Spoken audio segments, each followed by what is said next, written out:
Merhaba arkadaşlar, Rençber TV'ye hoş geldiniz. Ben Kemal Beytekin. Sevgili arkadaşlar, ilk defa evde bir çekim yapıyorum. Bugünkü videomuzda ev salçasını nasıl yapıyoruz, maliyeti nedir, nelere dikkat etmeliyiz. Biz de bugün şu kasaları görüyorsunuz. Bu kasalarda biz biber getirdik, kendi evimize salça yaptık. Salçayı nasıl yapıyoruz? Yukarıda dama boşalttık. Bunun hakkında sizler için bir video yapacağım. Bu da benim mazot tankeri. Şöyle bir yukarı çıkalım.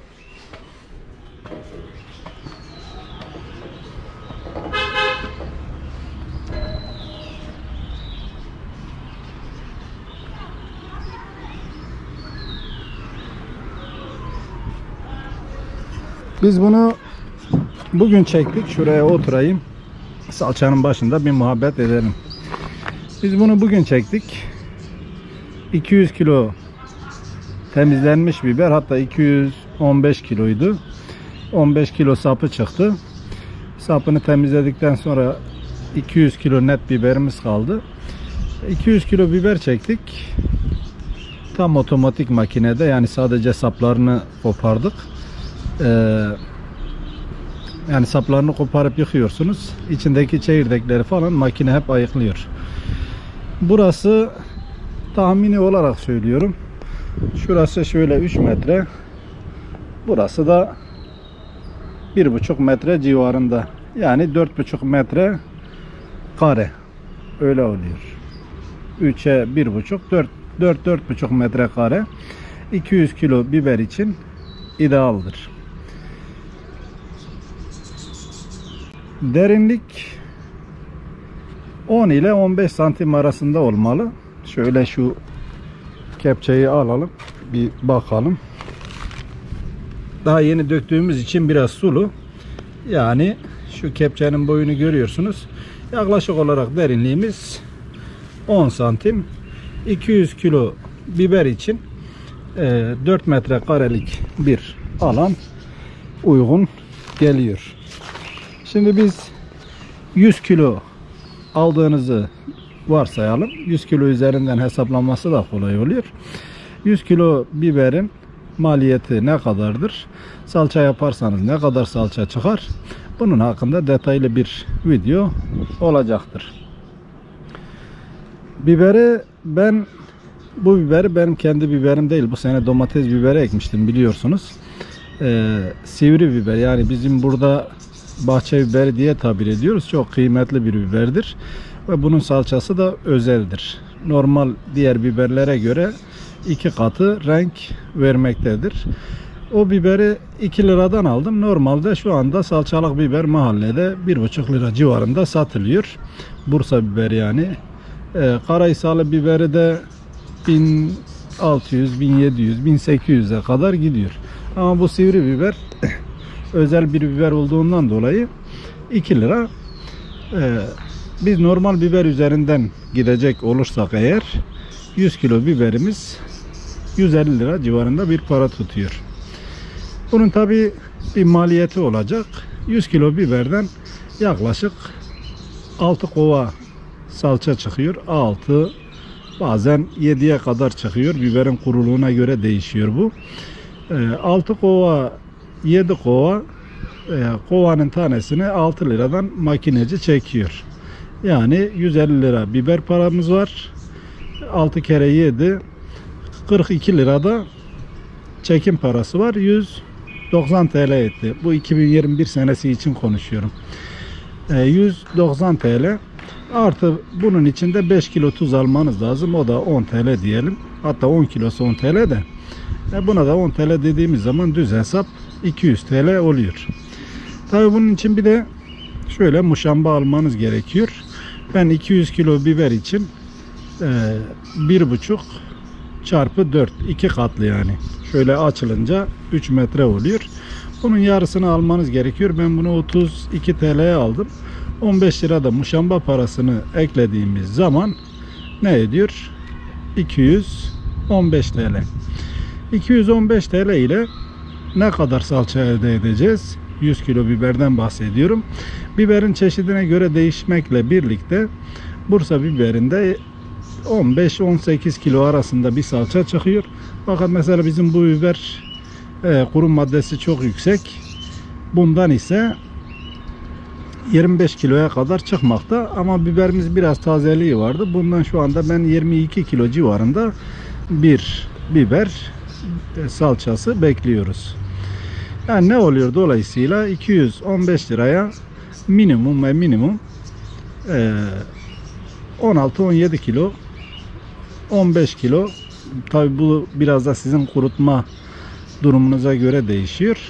15 kilo salça elde etmiş oluyorsunuz. 225'e böldüğümüz zaman salçanızın kilosunu 15 TL'ye mal etmiş oluyorsunuz. Ama kendi elinizle yapıyorsunuz ve içine sadece tuz katıyorsunuz.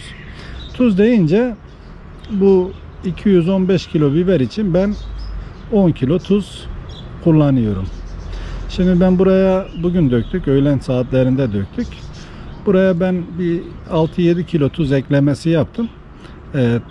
Tuzu direkt başta ekleme yapacaksınız ki kabarmasını engellemesi için. Yoksa tuzu dökmediğiniz zaman köpürüyor, kabarıyor. Başta ben bir 6-7 kilo döktüm. Daha sonra tadına bakacağız. Eğer yani tuzlu ise, yeterli ise 6-7 kilo da bırakacağız.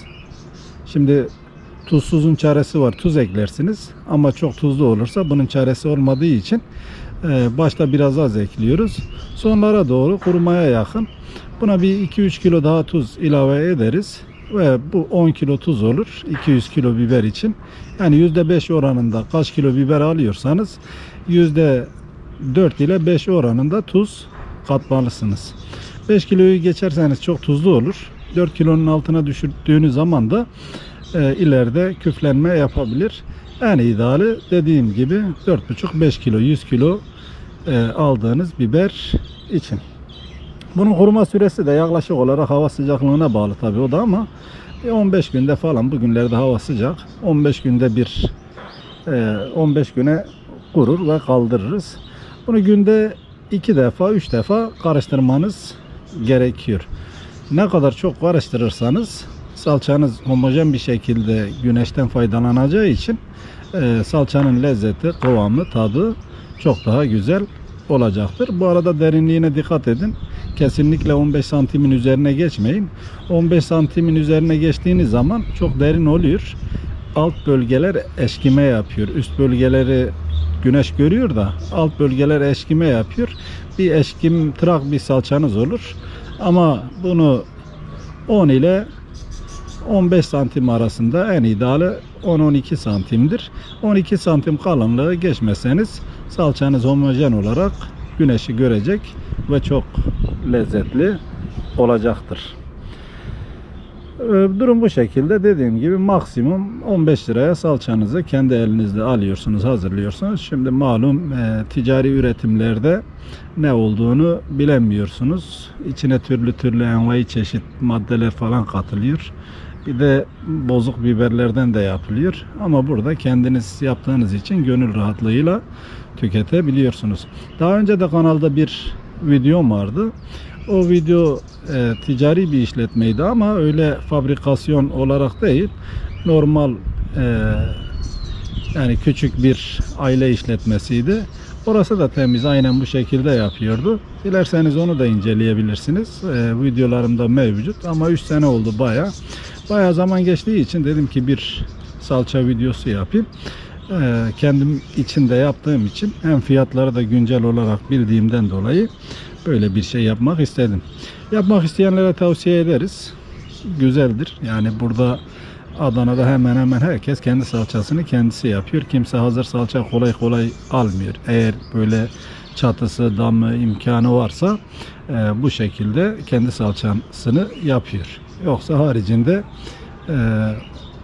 bazen yapamayan, apartmanda oturan, yapma imkanı olmayanlar, onlar hazır salça alıyor. Aslında hazır salça almanızı da tavsiye etmiyorum. Şimdi siz görmediğinizden dolayı bazı yerleri göz görmeyince gönül katlanıyor ama göz görünce de mutlaka kendiniz yapmak isteyeceksinizdir. Değerli dostlar, uzun süredir video paylaşmıyordum. Paylaşım olsun diye paylaşım da yapmak istemiyorum. Sezonun da sonu geldi. Önümüzdeki bir hafta sonra, önümüzdeki günlerde çok daha güzel yeni sezon başlıyor. Güzlük sezonu bizim için. Çok daha güzel videolar gelecektir. O da sürpriz olsun, sürprizi kaçmasın. Yeni videolarda görüşmek üzere. Tarsus'tan hepinize kucak dolusu sevgi ve selamlar olsun. Kendinize iyi bakın. Hoşça kalın. Sağlıcakla kalın.